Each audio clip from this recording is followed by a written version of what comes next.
Hi കൂട്ടുകാരെ, എൻ്റെ പുതിയ വീഡിയോയിലേക്ക് എല്ലാവർക്കും സ്വാഗതം. അപ്പം ഞാൻ പ്ലം കേക്ക് ഉണ്ടാക്കുന്നതിനുള്ള മിക്സ് ഉണ്ടാക്കുമല്ലോ. നമ്മൾ ഡ്രൈ ഫ്രൂട്ട്സ് സോക്ക് ചെയ്ത് വെക്കൂലേ, വൈനിലോ റെമ്മിലോ ബ്രാഡിലോ ഒക്കെ സോക്ക് ചെയ്ത് വെക്കാം. ഞാൻ ഇന്ന് റെമ്മിലാട്ടോ സോക്ക് ചെയ്ത് വെക്കുന്നത്. എല്ലാ ഡ്രൈ ഫ്രൂട്ട്സ്, നമ്മുടെ കയ്യിലുള്ള ഡ്രൈ ഫ്രൂട്ട്സ് എന്തൊക്കെയുണ്ടോ അതൊക്കെ വെച്ച് നമുക്ക് സോക്ക് ചെയ്യാം കേട്ടോ. അപ്പം ഞാനൊന്ന് കാണിച്ചു തരാവേ എങ്ങനെയാണ് സോക്ക് ചെയ്ത് വെക്കുന്നതെന്ന്. മിനിമം 7 ദിവസമെങ്കിലും സോക്ക് ചെയ്തിട്ട് അത് യൂസ് ചെയ്യാവുള്ളൂ കേട്ടോ, എന്നാലേ ടേസ്റ്റ് ഉണ്ടാകത്തുള്ളൂ. ഇപ്പോൾ സോക്ക് ചെയ്തത് നമുക്ക് കേക്ക് ഉണ്ടാക്കി കഴിഞ്ഞിട്ട് ബാക്കി ഉണ്ടെങ്കിൽ എത്ര നാൾ വേണമെങ്കിലും അത് കേടുകൂടാതിരിക്കുക, അടുത്ത വർഷം ഉപയോഗിക്കുക, എപ്പോൾ വേണേലും നമുക്ക് ഉണ്ടാക്കാം. അപ്പോൾ എങ്ങനെയാണ് അത് മിക്സ് ചെയ്യുന്നതെന്ന് നമുക്ക് നോക്കിയാലോ. അപ്പോൾ ഇത് ഞാനൊരു ഗ്ലാസ് ബോട്ടിലാണ് എടുത്തിരിക്കുന്നത് കേട്ടോ. ഇത് ചെറിയ ബോട്ടിൽ, ഒരുപാട് വലുപ്പമൊന്നുമില്ല, ഒരു 3 കേക്കിനുള്ള മിക്സ് ഉണ്ടാവുള്ളൂ. അപ്പോൾ ഇത് ഒട്ടും വെള്ളമില്ലാതെ ഡ്രൈ ആയിരിക്കണേ. അപ്പോൾ ഇതിൽ എങ്ങനെയാണ് നമുക്ക് മിക്സ് ചെയ്യുന്നതെന്ന് നോക്കാം കേട്ടോ. ഞാൻ എന്തൊക്കെ എടുത്തിട്ടുണ്ടെന്ന് കാണിച്ചു തരാവേ. ഇതൊരു 1/2 കപ്പ് വാൾനട്ട് ആട്ടോ. ഇതൊരു കപ്പ് ഡേറ്റ്സ് ഞാൻ കൂടുതൽ എടുത്തിട്ടുണ്ട്, കാരണം ഡേറ്റ്സ് ഇടുമ്പോൾ നമുക്ക് സോഫ്റ്റ്നെസ് കൂടും കേക്കിനകത്ത്. പിന്നെ ഇത് ഫിഗ് ആട്ടോ, അത്തിപ്പഴം എല്ലാവർക്കും അറിയാലോ, അത് ഞാൻ കട്ട് ചെയ്ത് വെച്ചിരിക്കുന്നതാണ്, 1/2 കപ്പുണ്ട്. പിന്നെ ഇത് ആപ്രിക്കോട്ടാട്ടോ, അത് ഒരു 5-6 പീസ് ഞാൻ എടുത്തിട്ടുള്ളൂ, ഒരു 1/2 കപ്പ് കാണും കട്ട് ചെയ്ത് കഴിഞ്ഞു. പിന്നെ ഇത് കാഷ്നട്ടും ബദാമും കൂടെ കട്ട് ചെയ്താ കേട്ടോ, രണ്ടും കൂടെ ഒരു 3/4 കപ്പ് വേണം. പിന്നെ ഇത് ഉണക്കമുന്തിരിങ്ങ, വൈറ്റ് പച്ചമുന്തിരിങ്ങയില്ലേ, അത് ഉണങ്ങിയതാട്ടോ. ഇത് നമ്മുടെ കുരുവില്ലാത്ത കറുത്ത മുന്തിരിങ്ങയില്ലേ, അതാട്ടോ.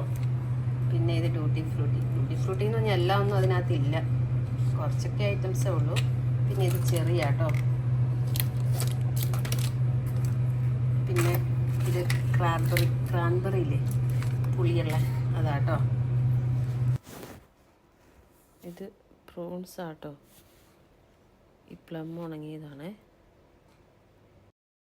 പിന്നെ കുറച്ച് ജിഞ്ചർ കാൻഡി, എല്ലാം കൂടെ മിക്സ് ചെയ്യാം കേട്ടോ നമുക്ക്. അപ്പോൾ നമുക്ക് ഓരോന്നായിട്ട് കുപ്പിയിലേക്ക് ഇടാം കേട്ടോ. 1 കപ്പ് ഈന്തപ്പഴം ഇടുവാണ്. അപ്പോൾ കുപ്പി ചെറുതാണോ എന്ന് സംശയമുണ്ട്. 1/2 കപ്പ് ഫിഗ് ഇടുക കേട്ടോ, അത്തിപ്പഴം.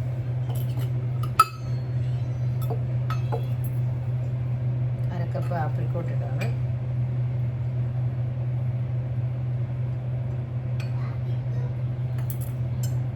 അരക്കപ്പ് ആപ്രിക്കോട്ട്.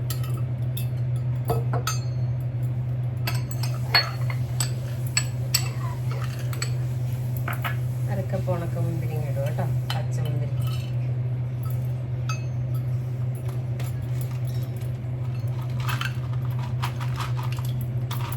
ഇപ്പോൾ ഒത്തിരി അങ്ങനെ ഈക്വലായിട്ട് ഇടുന്നൊന്നുമില്ല കേട്ടോ, നമ്മുടെ കയ്യിൽ എന്തോ ഉണ്ട് അതെല്ലാം മിക്സ് ചെയ്തിട്ടാൽ മതി. ഏകദേശം ടൂട്ടി ഫ്രൂട്ടി,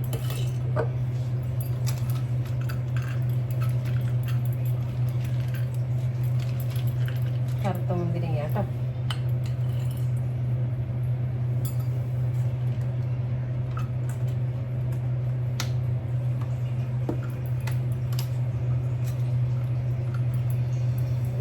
ക്രാൻബെറി ഞാൻ കുറച്ച് ചേർന്നില്ല, പുളി ആയതുകൊണ്ട് അത്ര ചേർക്കുന്നില്ല കേട്ടോ. പിന്നെ കുറച്ച് ചെറി, അതും കുറച്ചേ ചേർക്കുന്നുള്ളൂ.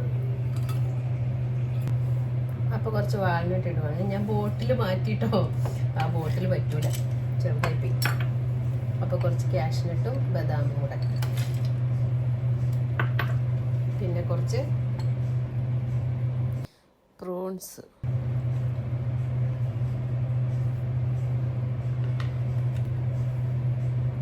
ഇത് ജിഞ്ചർ കാൻഡി കേട്ടോ, നിങ്ങൾക്ക് കാണാൻ പറ്റുന്നുണ്ടോ? ജിഞ്ചർ കാൻഡി നല്ല മധുരം കേട്ടോ.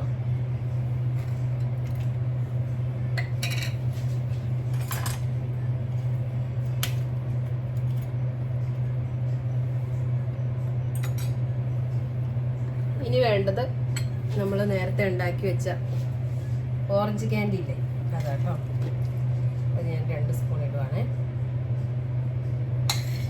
ബാക്കിയുള്ളത് നമുക്ക് ഫ്രിഡ്ജിൽ സൂക്ഷിക്കാം കേട്ടോ, എന്തിനെങ്കിലും ഡെസേർട്ടിനോ കേക്കിനോ ഒക്കെ ചേർക്കാം, നല്ലതാണ്.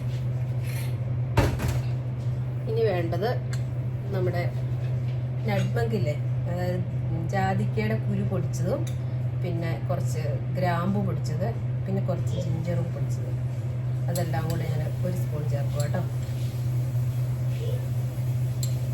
1 ടേബിൾ സ്പൂൺ ആട്ടോ. അപ്പോൾ ഇത് 2 സ്പൂൺ ഇടുക കേട്ടോ, പൊടിച്ചത് ഇടുക.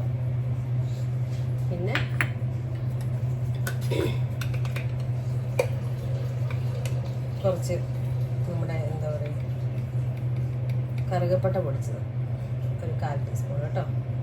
ഇതെല്ലാം കൂടി ഇട്ട് മിക്സ് ചെയ്യണം നന്നായിട്ട്. അപ്പോൾ ഇതെല്ലാം ഞാൻ ഇതിൽ ഇട്ടിട്ടുണ്ട് കേട്ടോ. ഞാൻ 1 കപ്പ് റെം ഒഴിക്കുക കേട്ടോ. 1.5 കപ്പ് റെം ഒഴിക്കണേ.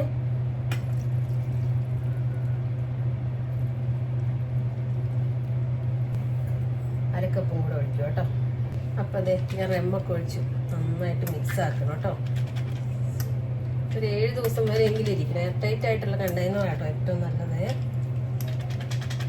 നന്നായിട്ട് മിക്സ് ആക്കിയിട്ടുണ്ട്.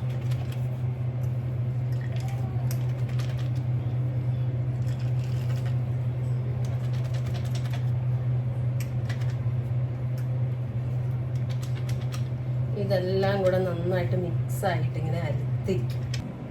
അപ്പോൾ ഇത് ഇത്രേ ഉള്ളൂ. ഞാൻ മിക്സ് ചെയ്ത് വെച്ചിട്ടുണ്ട്. മിനിമം ഒരു 7 ദിവസമെങ്കിലും ഇത് വെക്കണം. എന്നിട്ട് എടുക്കുമ്പോഴാണ് ടേസ്റ്റ് ഉണ്ടാകത്തുള്ളൂ കേട്ടോ. പിന്നെ റെമ്മ് ചേർത്തെന്ന് ഓർത്തുകൊണ്ട് നമ്മുടെ കേക്കിനൊന്നും ആൽക്കഹോളിൻ്റെ ഒന്നും ഉണ്ടാകത്തില്ല കേട്ടോ. കേക്ക് നമ്മൾ ബേക്ക് ചെയ്ത് കുക്ക് ചെയ്ത് വരുമ്പോൾ നമ്മൾ ആൽക്കഹോളിൻ്റെ എഫക്റ്റ് ഒക്കെ പോകും കേട്ടോ. നല്ല ടേസ്റ്റാണ്. വൈനിനേക്കാൾ ടേസ്റ്റ് റെമ്മ് ചേർത്തിട്ട് ഉണ്ടാക്കുമ്പോഴാണ്. അപ്പം അടുത്ത വീഡിയോ നമുക്ക് കേക്കുമായിട്ട് വരാം കേട്ടോ. അപ്പം നോക്കാവേ. Okay bye. Bye bye. Bye bye.